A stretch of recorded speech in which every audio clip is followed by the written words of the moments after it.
Hello, boys and girls. It is Mr. Bowen here. This is our safety discussion. After watching this and answering some questions that pop up on Edpuzzle, you guys are going to be taking a safety test the next day you are face to face. So I'm going to go through this, give you some insight. Your safety test is either going to be common sense or things found in this presentation here. Alrighty, moving on. Down here in the Tech Ed shop, it can get very noisy. We need to make sure that we are using our inside voices. We don't want to do anything startling that could make someone jump while they're using a tool. It's important that you guys move yourself around. Go near the person if you have to say something to them. We're going to have multiple drill presses, routers, ventilation system all going on. So let's not try to add to that noise. Let's try to work with it.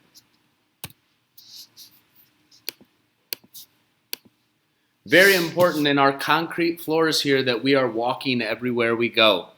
You don't want to sprint across, oh, I just forgot to get that screwdriver, so I ran back really quick to grab it. Well, these floors are going to have sawdust on them, and a little bit of sawdust on a concrete floor is going to make it really slick. If you go to stop immediately and you start to slide, not only could you hurt yourself tripping, falling, and hitting your head, guarantee that your head loses to the concrete, you're also in danger of hurting other people. Someone standing at a tool, using that, cutting something, if you bump into them and their hands move, you're putting their hands in danger. So please walk everywhere in our shop, down in Tech Ed. Please treat everything with care here at Butler. We have spent decades building up this Tech Ed program. We cannot replace all this stuff overnight. The tools that we have need to be reused over and over. So that goes for things like our steel tabletops, the desk. Let's not write on them. Let's not carve in them. The hand tools, use them properly. Don't get lazy and go, I'll just use this to hammer something in. Go find the tool for the job and use that. The safety glasses. All right, I can guarantee you they are safe. Please do not test them out by tapping them. I wonder how safe they are. All you're going to do is scratch up the surface. As soon as they get scratched, we can't use them ever again. So please treat them with care. When you're done for the day and you take off your safety glasses, set them down gently in the bin. Do not just throw them across the room.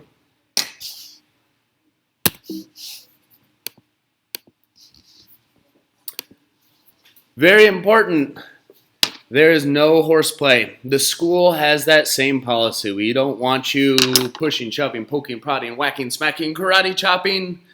You name it, you have to keep your hands to yourself.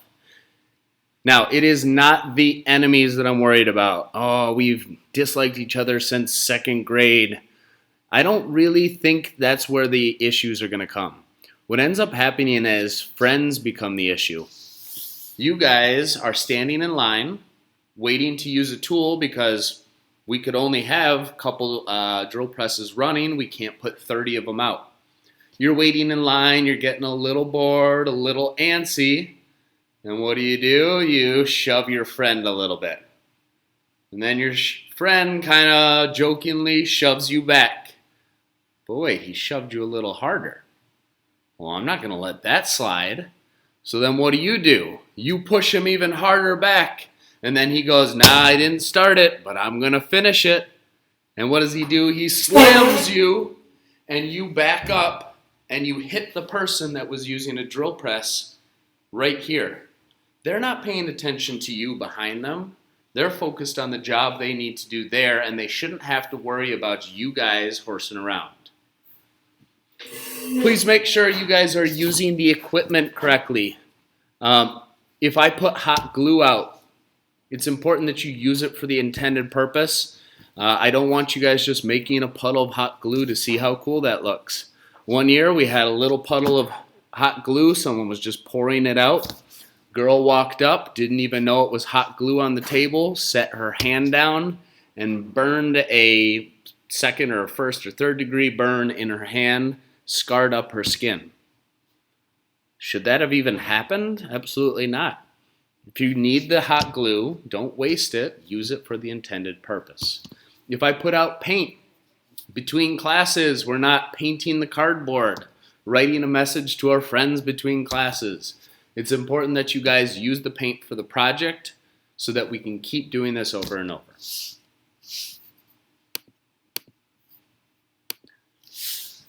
Please, please, please pay attention to what you're doing. I have one of my favorite signs right here. Be careful. This machine has no brain. Use your own. This bandsaw right here. This bandsaw, let me get that in view, has a job. This bandsaw is going to cut whatever you put in there. If you put a piece of wood in there, it's going to cut it. If you put a piece of metal in there, it's going to cut it. If you put a piece of plastic in there, it's going to cut it. If you put your finger in there, it's going to cut it. This machine has no brain. You must be the one thinking about where are my fingers? What am I doing over here? This comes down to distractions then. Ends up being those friends that want to say something over your shoulder while you're cutting something. Like, oh, you didn't do that, did you? Oh, how could you? Oh, do you see this? Any little distraction that's going to take their brain off of what they're supposed to be doing and instead make them half think about what's going on behind me, I mean, that's just asking for danger. If they have to turn around to look at you and all of a sudden they're not paying attention to where their fingers are and they move it into the blade. If someone's using a tool, don't talk to them. Leave them alone. Safety zones. On the ground here, you'll see there are some painted safety zones. Let's see if I can get a better view of that. Only one person is allowed in that zone next to the bandsaw there. Everyone else needs to stay behind there so they don't accidentally get bumped as they're walking by. But what about the tools that don't have a safety zone?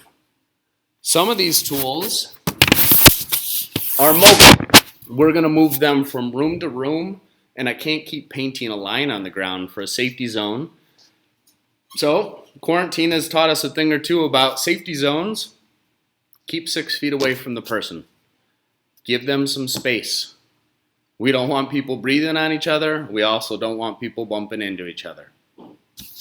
If you're unsure, do not feel bad about asking. Come to me. Come to Mr. Lammer. Say, hey, I just don't remember what you said. Can you please help me out? We will always be there for you. We don't want you to wing something. If you're questioning, how am I supposed to hold this? Ask. Ask me. Ask your teacher. Please don't turn around and ask your neighbor. Because what if your neighbor has the wrong info? What if they pass it on to you? And you pass it on to someone else? And they both pass it on. And it just keeps multiplying. And now I got half the class that doesn't know the right way to stand and use a bandsaw. Okay? If you're unsure, we're the people to come to. Come ask us.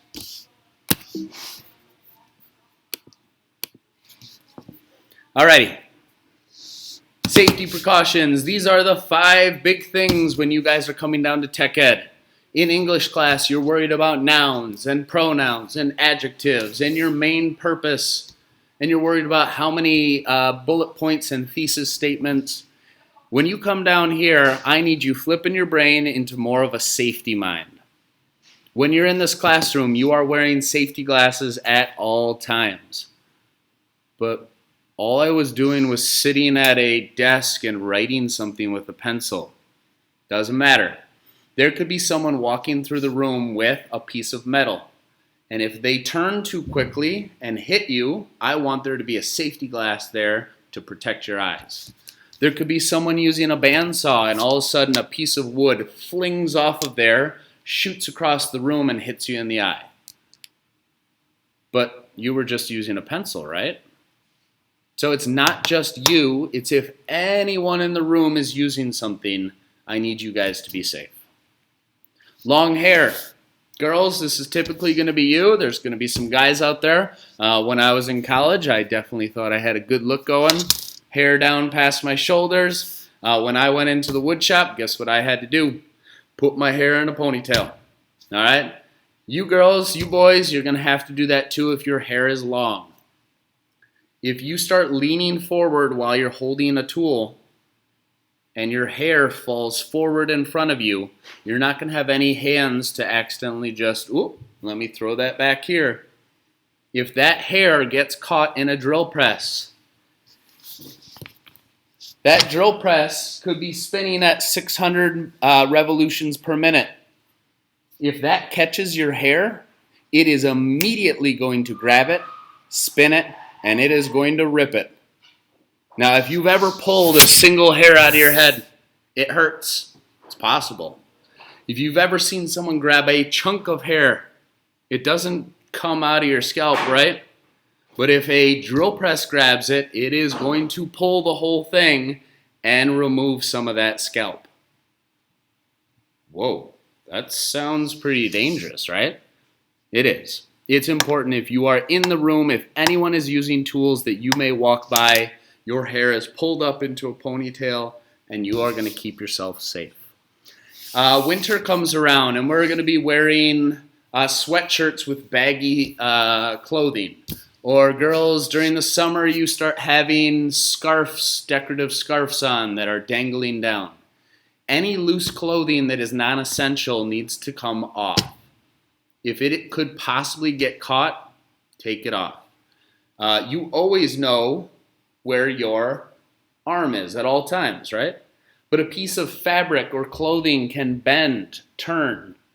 If that gets caught, some baggy arm into a bandsaw, will it eventually rip or cut? Yeah. What's the first thing it's going to do though? It's going to pull that arm in, and hopefully it is ripped before your arm gets pulled in, but how do you know? What if that dangly string gets caught in a drill press and wraps up and pulls you in? So all loose clothing needs to be taken off or tied up or made to not be loose. Long sleeves need to be rolled or folded up. If you are going to pull them up, you must roll or fold at the end. Every one of you at one point in your life has washed your hands after you pulled your sweatshirt sleeves up. And as your hands are all soapy, you're ready to get them clean, and all of a sudden your sleeve shakes down. And now what? You have soap here. You're trying to wash your hands without getting it wet. What's the worst that happens? You have a wet sleeve. What's the worst that could happen if your sleeve gets caught in a tool? Cuts your arm, right? It's a lot more dangerous. If you have long sleeves, they need to be up and rolled to make sure they don't slip down. Jewelry, rings, necklaces, big dangly earrings, those need to come off of you guys. Any sort of jewelry could get caught in a machine. I have plenty of random stories about rings getting caught in garages and rings getting caught in a closet, all sorts of places that are safe. And I'm telling you, this wood shop, this metal shop is dangerous if that gets caught. Take it off. If you don't have a pocket, give it to myself. I'm going to put it away for you. I'll put it in the back room. All right, I am not the only one that's going to help you with these. We need to look out for each other.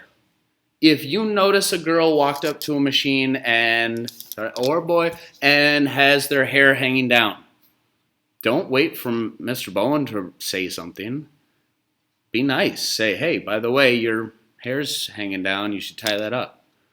You notice someone wants to get to that tool really quick and they skip grabbing the safety glasses. Say something nicely to them. You don't want to sit there and watch them use the tool without safety glasses and then all of a sudden, boom, they get hit.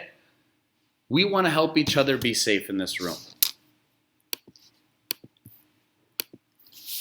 All right, pointed ends of tools need to be down as you're carrying them.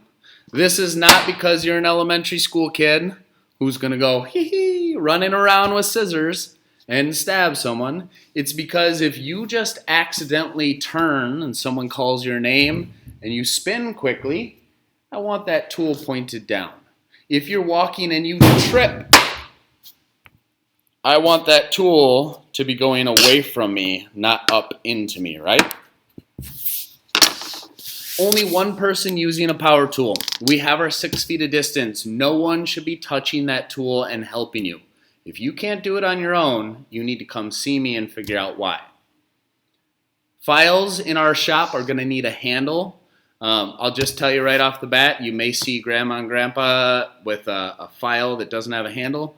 Ours have a sharp point in them, and if the handle comes off, I don't want you getting stabbed with that. Bring it to me, I'll fix it, we'll get you a new one. Safety equipment and guards. You see up here in my picture, this is a 6th grade drill press. Do you see the plexiglass guards I've put on here? They're there to protect you and keep your hands away from that tool. Don't remove them. If they're getting in the way, this is one of those questions on the safety test that you're going to think twice. If a guard's getting in the way, should I remove it? No. If a guard's getting in the way, stop using it and let me know so I can fix that for you. There are other tools that come with guards pre-built. Here's a bandsaw. This guard is on there because there's a spinning blade up here, and if for any reason that came off of the belt, I want that to hit the guard and then stop. I don't want that to fling off and out at your face, right? They have pre-built guards. We're gonna set up our own guards that are there to protect you and keep you safe. If something's not right, you need to let us know.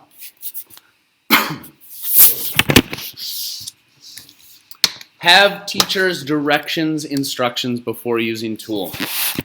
This is going to be important. If you're gone for a couple weeks and you come back and you notice everyone is using the drill press, and I guess I need to use a drill press, but I would never learned how to use a drill press. If that's going through your head, you need to get directions from me or instruction. I'm pretty good on keeping track of who's had directions on each tool. But don't let it slip through the cracks. Well, he never showed me, but I'll just try. No. If you haven't had direct instructions on that tool the day before or the day of, do not touch it. It is not okay.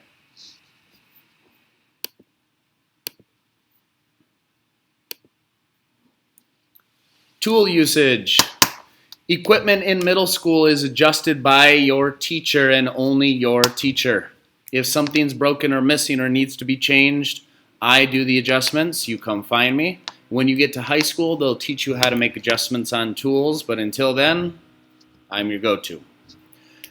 Very important, your tool is not done until it is stopped moving completely. If you hit the off button and that drill is still spinning as it slows down, you're not allowed to walk away. If the next person walks up and can't hear that that machine is spinning, can't see that it's spinning, and accidentally they put their hands there, we don't want them getting hurt. So that tool is yours until it is completely stopped moving. Very important. Use a clamp or a hold down. This is a clamp, C-L-A-M-P. This clamp is going to hold your piece of wood so it does not move. Mr. Lammers and myself will also set up jigs and fixtures and hold downs that are going to keep your piece in place. You should never attempt to freehand. I share my one experience with this.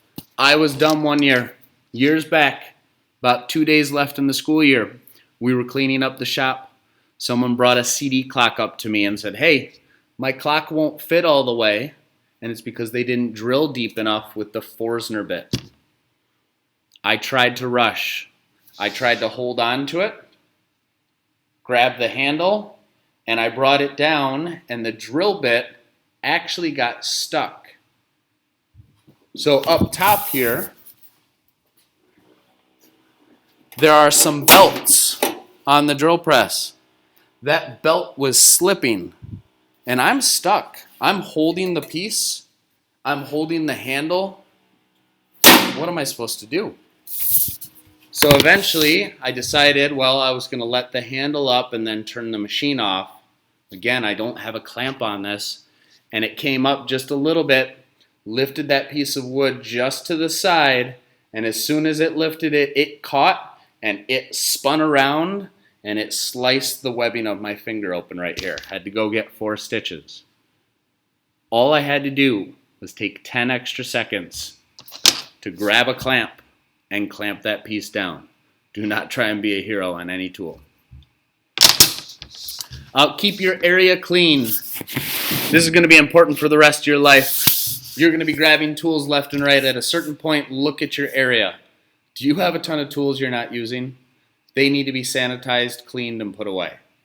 Do not have just a mess of stuff and sawdust and you don't even know what's going on around you. Keep your area clean as you're using it. And finally, we all know you're not this dumb, but I need to know of any accidents, no matter how minor or small they may be. If you get a little nick on your finger, I need to know what's going on. If it's not bleeding, maybe it's just a, hey, Mr. Bowen, this happened, just wanted to let you know. If it's a little blood, maybe it's just a Band-Aid after we clean it. If it's a little deeper, maybe it's a nurse visit, okay? Let me know what's going on. We need to discuss things if they come up. You're not in trouble for getting hurt. Things happen. You drop that piece of metal and it just cut your finger. Maybe we need to discuss 2 hands gripping that firmly as you walk carefully around the room. Okay? We want to keep you safe in here. We want to have a good time. We want you guys to follow the safety do's and don'ts. As you're finishing this video up, please make sure you watch through the end here, and then it'll submit on Edpuzzle after you've answered all the questions. You're going to show me that this is good to go tomorrow, or the next day you're face-to-face, and you're going to take the safety test. Gather any questions you may have for me, bring them into school, and have a great day.